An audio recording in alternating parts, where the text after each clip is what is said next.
San Diego Comic Fest, and today I'm joined with My Van. So, hi, Mai. Can you tell me a little bit about your experience in art? So I started off in the film industry. So I worked on some films, and then I switched to video games when I came down to San Diego. And now I'm a full-time freelance artist. How has creativity helped you with your art? I mean, it's everything. I've always loved telling story my whole life, so this is my way of trying to tell my stories. So, yeah. Who inspired you? Or do you have any inspirations that you take from?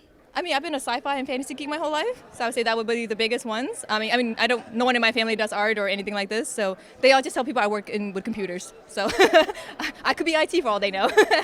Yeah, so mostly it's just, growing up reading books and watching movies and stuff like that. Yeah. Can you tell me a bit about these pieces right here? So this is so I've always loved sci-fi. I actually wanted to be an astrophysicist most of my life. Yeah, I didn't switch into art until I was in college. And it was, last minute thing, but the love is still there. So I do all this stuff. And I hope that it inspires some young genius engineer to build it, and then I get to go. So that's my goal. What would you say separates your art from other artists? So I'm a 3D modeler. Which I love it. So all of these are all 3D models. You see a lot of that in the industry. You don't see as much in illustration because they take a long time to do. So I would say I've been in a lot of Artist Alley and I don't see a lot of that elsewhere. So that's probably my big thing. Yeah. And on average, how long would a piece like this take? They can range between 2 weeks to 4 weeks because it depends on how detailed I get with the models. Like the Falcon took me a month to do. So yeah, and then it really depends. And then I love doing detail work, so I'll work on it forever until someone makes me stop.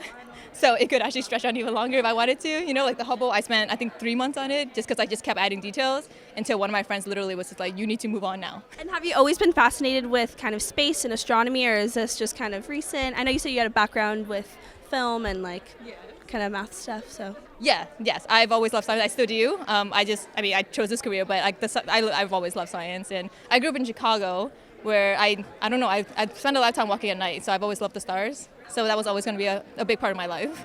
Yeah. So do you have any projects that you're working on currently? Yeah, I have actually 2 huge ones. So one is I'm developing this whole sci-fi universe, which is what some of these pieces are from. And it's just a huge playground I'm playing in. I'm writing a story, I'm doing an art book, I'm doing a game. And then the other one I'm doing it's kind of a silly one. It's about dinosaurs flying spaceships. And it's going to be my first comic book. So yeah, those are my 2 big projects this year. What kind of inspired the dinosaur spaceship idea?